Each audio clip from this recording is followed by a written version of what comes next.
Our next topic is joints and movement. Joints मतलब जोड़, और movement मतलब गति. ठीक. Joints का मतलब ये होता है, अगर नॉर्मल भाषा में कहा जाए कि जब दो या दो से ज्यादा चीजें आपस में मिलती हैं तो क्या कहते हैं? जॉइंट्स कहते हैं. क्या कहते हैं? Joints. Okay. A joint is a place where two or more bones meet. यानी जॉइंट वो जगह होती है जहां पर दो या दो से ज्यादा हड्डियां आपस में मिलती हैं. The bones are held in the position of the joints by tissue called ligaments.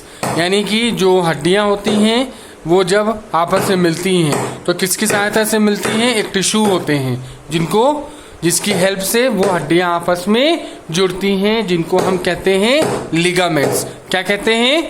Ligaments कहते हैं. यानी कि जब दो हड्डियां आपस में जुड़ती हैं तो उनको जोड़ने के लिए टिश्यू का इस्तेमाल किया जाता है.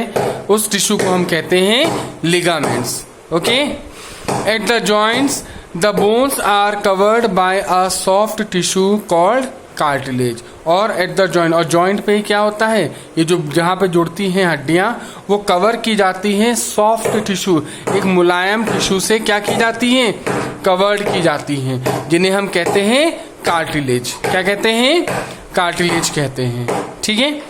The cartilage act as cushion and avoid friction between the bones. अब ये कार्टिलेज है, ये क्या करता है? इसका क्या काम होता है? ये कुशन की तरह काम करता है, यानी एक प्रोटेक्शन की तरह काम करता है जो हड्डियों को फ्रिक्शन, है ना, और जर्क से बचाता है. ये झटके से, फ्रिक्शन से, ये सब क्या करता है? बचाता है. ठीक है. ताकि हड्डियां आपस में रगड़ ना खाएं. ठीक. और आपस में जुड़ी रहें या कोई बाहरी झटका उनको ना लगे. तो ये फ्रिक्शन होते हैं. तो उसी से क्या करता है? हमारी कार्टिलेज क्या होता है? उसको बचाता है. ठीक है. तो एक कुशन की तरह इसको कवर में करता रहता है. ठीक. Try to collect an old x ray plate. अगर आपको कहीं एक्सरे प्लेट मिल जाती है तो उसको देखें. The x ray are the radiations that are used to seen the image of bones. X ray में क्या दिखता है? हमें हड्डियों की फोटो देखने को मिलती है, यानी कि इमेजेस देखने को मिलती हैं. ये आप देख रहे हैं एक्सरे, ये है. इसी तरह से होता है एक्सरे. इसमें क्या होती है? हड्डी की क्या होती है? ये तस्वीर है. ठीक है. ये देखने को मिलती है. These x ray pass through other soft tissue but not bones. ये जो दीज रे होती है, ये रेज जो होती हैं, है ना, ये क्या होती हैं? ये सॉफ्ट टिश्यू को पार करके ये फोटो लेती हैं, लेकिन ये हड्डियों को पार नहीं कर पाती. ठीक है. तो यानी एक्सरे मशीन में क्या होता है? ये रेडिएशंस होती हैं, ये ऐसी रेडिएशंस रेज होती हैं जो टिश्यूज हैं उनको क्या करती है? पार करके हमें हमारी ये हड्डियों की तस्वीर ले लेती हैं. ठीक है. Thus the bones are seen as white shape on a dark black background. और इसीलिए क्या होता है? जो हमारी जो हड्डियां होती हैं ये वाइट कलर की दिखती हैं और इसका जो पीछे का बैकग्राउंड होता है वो ब्लैक होता है. समझ में आया? Doctors generally advice for x ray if they suspect any injuries in the bones. Doctor हमेशा क्या कहते हैं? अगर हड्डियों में कोई भी तकलीफ है, किसी तरह की चोट लगी है, तो डॉक्टर हमेशा क्या कहते हैं? एक्सरे कराने के लिए कहते हैं. You will be able to observe joint between the bones in an X-ray. अगर आप देखें एक्सरे में तो आप जॉइंट्स को, जहां पे दो हड्डियां मिल रही होती हैं, ये जॉइंट्स को आप क्या कर सकते हैं? देख सकते हैं. एक्सरे में जॉइंट्स आप देख सकते हैं.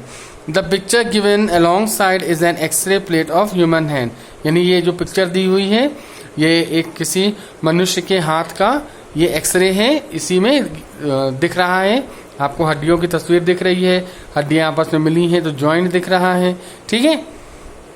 There are some joint which does not allow any movement at all while some joints allow movements.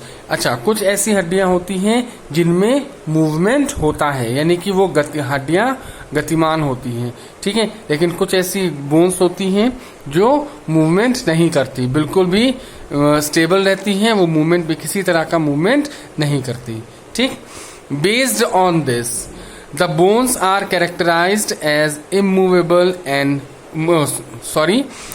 based on this the bones are characterized as movable and immovable joints.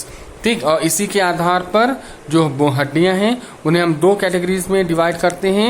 एक होता है movable bones और एक होता है immovable joints. ठीक है, यानी मूवेबल जॉइंट्स जैसे कि नाम है मूवेबल, एबल टू मूव, यानी कि जो मूव कर सकते हैं उन्हें हम कहते हैं मूवेबल जॉइंट्स. और इमूवेबल यानी जो मूव नहीं कर सकते, ऐसे जॉइंट है जो मूव नहीं कर सकते, उन्हें हम कहते हैं इमूवेबल जॉइंट. तो नंबर 1 है यहाँ पे इमूवेबल जॉइंट. ठीक है, अगर इमूवेबल जॉइंट्स के बारे में पढ़ते हैं, इमूवेबल जॉइंट्स क्या होते हैं? इमूवेबल यानी कि जो ऐसे जॉइंट्स जो मूव नहीं कर सकते हैं उन्हें हम इमूवेबल जॉइंट्स कहते हैं. These joints do not allow any movement between bones at all. ऐसे जॉइंट जिनमें जरा सी भी मूवमेंट नहीं होती है, हड्डियों के बीच में जरा सी भी मूवमेंट नहीं होती है. For example the joint between the skull bone are immovable in nature. यानी कि हमारे जो सर की हड्डियां हैं वो क्या है? स्कल, यानी स्कल बोन यानी कि हमारे सर पे जो हड्डियां पाई जाती हैं वो स्कल बोन्स होती हैं. वो कोई भी हड्डी क्या होती है? आपस में फ्यूज्ड होती है और कोई भी मूवमेंट नहीं देती है. तो ये कैसी बोन हो गई? इमूवेबल बोन हो गई. ठीक है, नेक्स्ट नंबर 2 है मूवेबल जॉइंट्स, यानी कि मूव करने वाले जॉइंट्स. कौन कौन से हैं? These joints allow movement along the bones. अब ऐसे जॉइंट्स हैं जो हड्डियों के साथ मूव करते हैं, उन्हें हम मूवेबल जॉइंट्स कहते हैं. ठीक है, these joints are further divided as described in the table below. ठीक है, अब इसमें कुछ ऐसी हड्डियां हैं जो टेबल्स में दी गई हुई हैं, टेबल्स में आपको बताई जाती हैं जिसमें कौन कौन सी हड्डियां कहाँ की हैं. ठीक है, ये टेबल बनी हुई है. इसमें पहला आता है नंबर 1 हिंज जॉइंट. क्या कहते हैं इसको? Hinge joint. ये क्या करती है? इसका मूवमेंट क्या है? Moves 90 degree in one direction, यानी एक ही डायरेक्शन में 90 डिग्री घूम सकती है. Only like the hinge of a door. जैसे कि दरवाजा जो होता है वो 90 डिग्री पे घूमता है, ठीक उसी तरह से क्या है ये हड्डी भी जो है 90 डिग्री पर घूमती है और ये हिंज जॉइंट होती है. जैसे कि elbow, knee and finger bones. ठीक है, ये एग्जाम्पल है इसके. तो यहाँ पे कौन सा जॉइंट पाया जाता है? Hinge joint. बहुत इंपॉर्टेंट चीज है, आप लोग लिख भी लें, मार्क कर लें कि हिंज जॉइंट कहाँ कहाँ पाया जाता है. एल्बो में, नी में यानी कुहनी है, ये नी घुटना, फिंगर बोन्स उंगली की जो हड्डियां हैं वहां पे कौन सी जॉइंट पाई जाती है? हिंज जॉइंट पाई जाती हैं. ओके.